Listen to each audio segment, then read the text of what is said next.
I wasn't going to try raising a dime for this movie until I had a screenplay that I felt good enough to say, here you go, if you want to take a look at it. Can you explain what is a page one rewrite?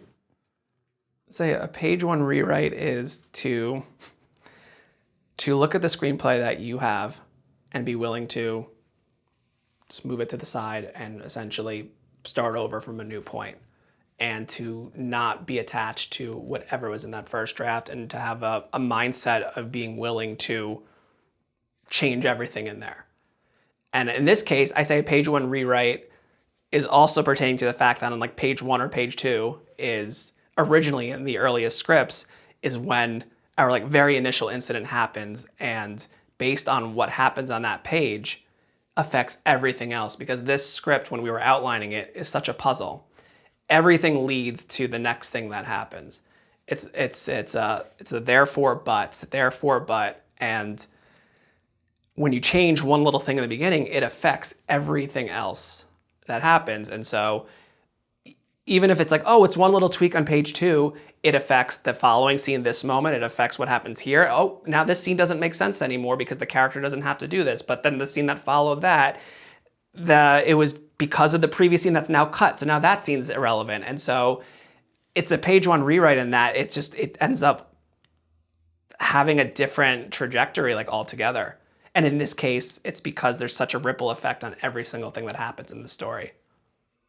Okay, so then when you change something on page 50, it's gonna then now you're already set back to page one again.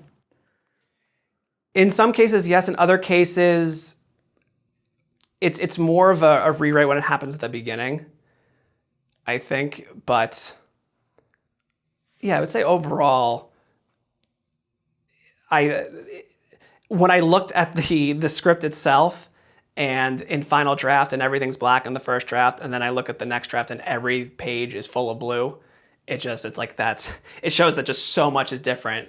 Even if the scene was similar, there would be a difference in what the characters are saying, and so it just feels like a full-on change as opposed to other drafts where I'm just making tweaks here or there, or just doing a joke pass. Right, and you mentioned too you had some alternate endings. Yes. And so that, did that come out? Yeah, so the other thing too, so Deadline Junkies, the writers group I was in, what was really great about that process, and that's where the script was workshopped, was we had actors do cold reads of the script in front of a group that would then give critique and feedback on the writing. Extremely valuable to be able to hear the words said out loud, to be able to hear the laughs, to hear the moments of silence, to feel the tension in the room at certain moments.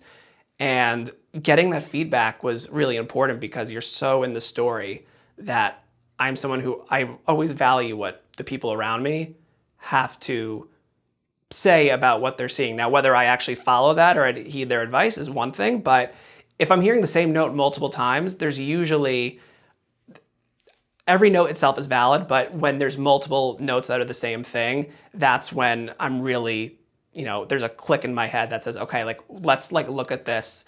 Let's figure out why are we getting this note over again?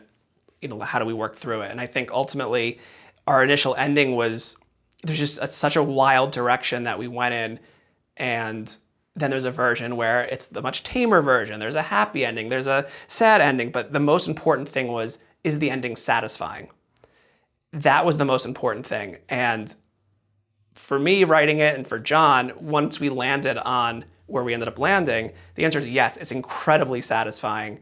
And then being able to test that out essentially through these cold reads, that helped us, realize that okay, this is the ending we need to go with. Because we had versions of the ending where it just didn't feel right. It felt like two endings. It felt like just what were we trying to say with changing things up? It felt like we were changing the message.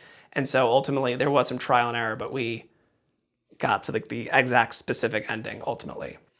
And with that exact specific ending, then how soon after did you begin filming? Was it kind of up into the wire? No. Oh, that's good. There was this was a few months before COVID started. Knowing that we had the ending, let's start to think about how we're going to raise the money to make this movie we did not start raising money until we had a script that we felt good enough. Now the script changed during production, little tweaks here and there, but the overall script that we had, the framework, the scenes, that was all figured out, months before filming began. It was before we started fundraising, because I wasn't gonna try raising a dime for this movie until I had a screenplay that I felt good enough to say, here you go, if you want to take a look at it. We've never heard of a screenplay having 10 or so page one rewrites. How is this even possible? We started writing the script in 2018, and we filmed in 2022. So that's 3.5 years, constantly changing the script, constantly getting feedback on it. I'd say honestly, it was a lot of persistence and, writing every single day, usually before our day job. So 6 a.m. to 9 a.m. and really forcing ourselves to just keep plowing through. And that when we had a finished version, to send it off to get some notes from people who weren't us. I wouldn't say we put it in a drawer, but we would step away from it for a few days or for a week in a few cases, and then read it with a fresh set of eyes. But again, a lot of those rewrites were just simply because of who the main character was and the journey she took. And that was just something that kept changing, but we also were working under the framework of, we wanted to kind of stay true in reference to elements of our web series. So it's not like a traditional way to write a screenplay, but I think because of that, because we were so fascinated by the puzzle of the story and how everything's a cause and effect, that we liked with what we had, but if there was a change, we were going to make sure that it worked. I don't know if that fully explains that. Yeah. Do you fear page one rewrites? For every other thing I've written, yes. For Don't Tell Larry, I did not fear the page one rewrite. How come? I had so much fun writing this script.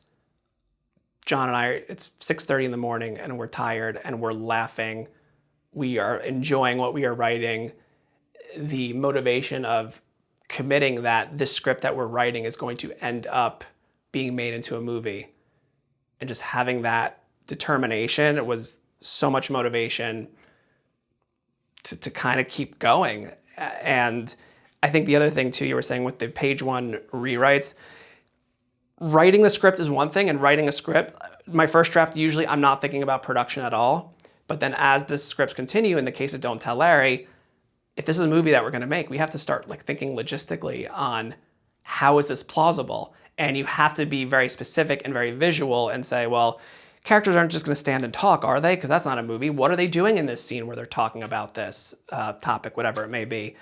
I mean, the very opening scene to one of our drafts was a character on an e-bike, going through the streets of Milwaukee while balancing a cake for her boss because it's on a party on a ship and it's about to dock, and she's racing to try to get to the boat, and it departs and she jumps on a kayak with the cake. I mean, it was this, it felt like a cartoon, and it was really fun, but it's this is not, we can't produce this.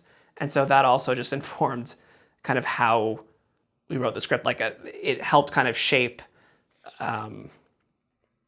it helped shape how we proceeded with drafts, because then we were starting to really focus on how do you logistically execute what we're doing. But that also just made it exciting. It's the fact that this is something that's going to get made. We're going to make this. I really think that's what allowed me to tolerate page one rewrites when usually it's so daunting, because I don't necessarily see that moment of okay, we're going to make this movie. What's the toughest part of a page one rewrite, and how do you work through it? I would say the toughest part is thinking about everything else that's going to get affected by a change that gets made in the beginning. There's always something that kind of gets overlooked, even if you think you know what the change, when you make the change, we then think about all the things that are going to have to then be altered as a result. But there's always something that finds its way in there that you didn't see coming, and then all of a sudden now you get to that page and it's, let's say, on page 70, and you're oh shoot, we didn't address this. So now we got to go back 20 pages and fix the setup here so that this build satisfies this new payoff. And so I'd say the toughest thing is just like, is making sure that all of those elements are accounted for from the very beginning, only because that would just, it would allow us to not have to always go back. Thank you for watching the video all the way to the end. Here is a complimentary question from our book Story Questions.